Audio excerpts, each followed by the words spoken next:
భూమి యొక్క భ్రమణ దినోత్సవం గురించి చెప్పుకుందాం. భూమితోనే మనం సైన్స్ మనకు ఎన్నో విషయాలు చెప్తుంది. మనల్ని ఆశ్చర్యకర ప్రపంచంలోకి తీసుకెళ్లగలదు. తల్లి గోరుముద్దలు తినిపిస్తూ చందమామ రావే అన్నప్పుడే మనకి ఈ ఖగోళంపై ఆసక్తి మొదలవుతుంది. ఆ తర్వాత చదువుకునే రోజుల్లో ఎన్నో విషయాలు తెలుస్తాయి. చాలామంది మనం నివసిస్తున్న భూమి వేరు, సూర్యుడి చుట్టూ తిరిగే భూమి వేరు అనుకుంటారు. అయితే ఈ కన్ఫ్యూజన్ ఎందుకంటే అది భూమిపై మనం ఉన్నామన్న విషయాన్ని వారు సరిగ్గా అర్థం చేసుకోలేకపోవడం వల్లే. లక్కీగా ఇప్పుడు యూట్యూబ్, ఇంటర్నెట్ వంటి సదుపాయాలు ఉన్నాయి కాబట్టి ఏ డౌట్ వచ్చినా ఒక్క క్లిక్తో తెలుసుకుంటాం.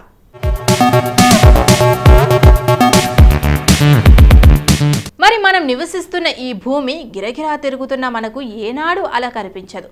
బస్సులో, రైల్లో వెళ్తున్నప్పుడు అలా విషయం వేగమన్న మనం ఫీల్ అవుతాం. కారణం ఏంటంటే బస్సులో వెళ్తున్నప్పుడు వేగాన్ని పోల్చడానికి బయట చెట్లు, ఇళ్ల వంటివి ఉంటాయి. భూమి తిరుగుతున్నప్పుడు మన దగ్గరలో ఆకాశంలో ఏది స్థిరమైనది ఉండదు కాబట్టి పోల్చుకోవటానికి వీలు కాదు. సరే, అసలు ఈ భూమి తిరగటం ఆగిపోయే ఏమవుతుందో తెలుసుకుందాం.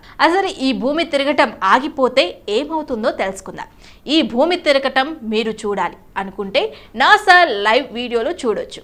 అంతర్జాతీయ అంతరిక్ష కేంద్రంలో లైవ్ కెమెరాలు 24 గంటలు భూమిని చూపిస్తూనే ఉంటాయి.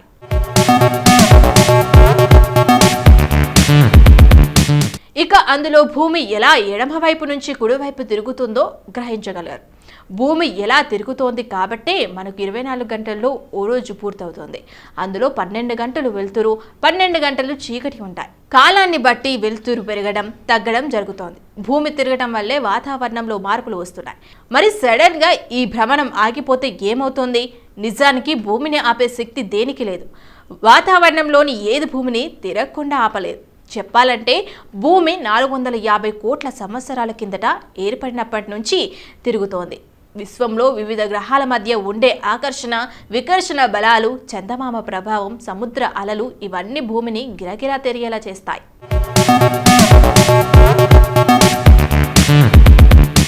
1965 భారతీయ సినిమా మొదటి చిత్రం దో బిఘా జమీన్ అంతర్జాతీయ ఖ్యాతిని పొందింది. దాని చిత్ర నిర్మాత బిమల్ రాయ్ మరణించారు. 1984 తొలి భారతీయ మహిళా పైలట్ సుష్మా ముఖోపాధ్యాయ కన్నుమూశారు. 1965 అమెరికా మ్యూజియం అప్రెంటిస్షిప్ హిస్టరీ నుంచి చోరీకి గురైన ప్రపంచ ప్రసిద్ధ వజ్రం స్టార్ ఆఫ్ ఇండియా తిరిగి లభ్యమైంది.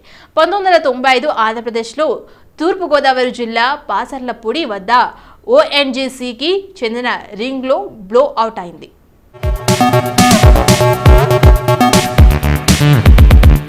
2010 టోగో జాతీయ ఫుట్బాల్ జట్టును ఆఫ్రికా కప్ ఆఫ్ నేషన్లకు తరలిస్తున్న బస్సుపై front of the liberation of the నేషనల్కు ఆఫ్ కాంబిడాంకు చెందిన ముష్కర్లు దాడి చేసి 3 మరణించారు. 2011 అధికారిక దుష్ప్రవర్తన కారణంగా 7 సంవత్సరాల కాలంలో యునాన్లో 600 మందికి పైగా మరణించారని చైనీస్ ప్రాసిక్యూటర్లు పేర్కొన్నారు. 2011 ANC ఆర్జినోలోని టాక్స్లో జారెడ్ లీ లాగ్నార్స్ బహిరంగ సభపై కాల్పులు జరిపాడు. 6 వ్యక్తులు మరణించారు మరియు 12 మంది గాయపడ్డారు.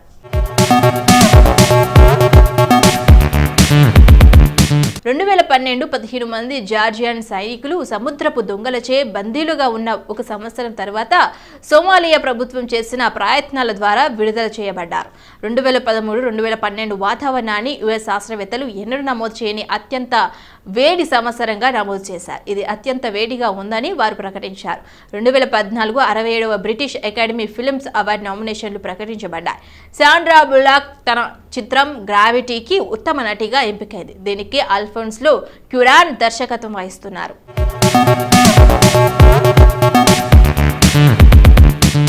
స్టీఫెన్ విలియం హాకింగ్ సుప్రసిద్ధ ఆంగ్ల సైద్ధాంతిక భౌతిక శాస్త్రవేత్త, కాస్మోలాజిస్ట్ మరణించే సమయానికి ఆయన కేంబ్రిడ్జి విశ్వవిద్యాలయంలోని centre for theoretical cosmological research డైరెక్టర్గా ఉన్నారు. 21 ఏళ్ల వయసులో మొదలైన అమిలోట్రోఫిక్ లెటరల్ స్క్లెరోసిస్ అనే నాడి మండలానికి సంబంధించిన జబ్బు క్రమక్రమంగా విస్తరిస్తూ పోయింది. కొన్ని దశాబ్దాల్లో అతడి అవయవాలన్నీ పూర్తిగా చచ్చుబడిపోతున్నాయి. అప్పటికి ప్రఖ్యాత ఖగోళ శాస్త్రవేత్త గెలీలియో మరణించి దాదాపు 300 సంవత్సరాలు అవుతోంది. అప్పుడే అంటే 1942 జనవరి 8వ తేదీన ఇంగ్లాండ్లోని ఆక్స్ఫర్డ్లో స్టీఫెన్ హాకింగ్ జన్మించాడు.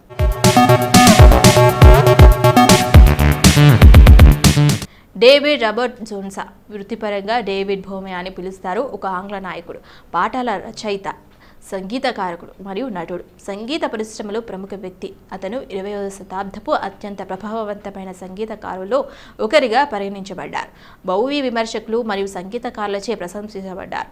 ముఖ్యంగా 1970లలో అతని వినూత్న పనికి అతని కెరీర్ పునర్నిర్మాణం మరియు దృశ్య ప్రదర్శన ద్వారా గుర్తింపబడింది మరియు అతని సంగీతం మరియు రంగస్థలం ప్రసిద్ధి సంగీతంపై గణనీయమైన ప్రభావాన్ని చూపించింది. డేవిడ్ రాబర్ట్స్ జోన్స్ 8 జనవరి 1940న లండన్లోని బ్రిడ్జ్కోన్లో జన్మించాడు.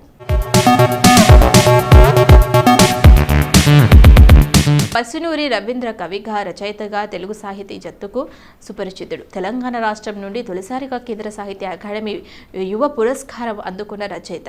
తెలంగాణ ఉద్యమ గేయ సాహిత్యంపై హైదరాబాద్ కేంద్రాలయ విశ్వవిద్యాలయంలో పరిశోధన చేసి డాక్టరేట్ అందుకున్నారు. వరంగల్ జిల్లా శివనాగ్పూర్ ప్రాంతంలో 1980 జనవరి 8న జన్మించారు. ప్రపంచీకరణ నేపథ్యంలో తెలుగు సాహిత్యం విమర్శ అనే అంశం మీద ఎంపిల్, తెలంగాణ గేయ సాహిత్యం, ప్రాదేశిక విమర్శ అనే అంశంపై PhD చేశారు. పసునూరి రాసిన వ్యాసాలు పలు దిన వార్తాపత్రికల్లో అచ్చయ్యాయి.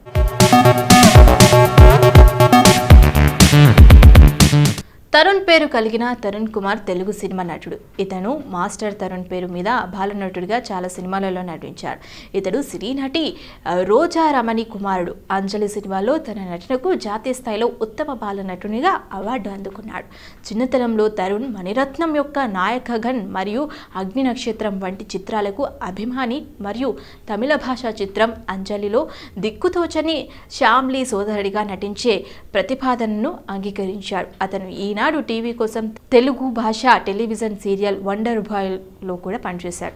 అతను క్విజ్ షోలో పాల్గొన్నాడు, కానీ అది అతని చదువుకు ఆటంకం కలిగించడంతో షో నుండి నిష్క్రమించాడు.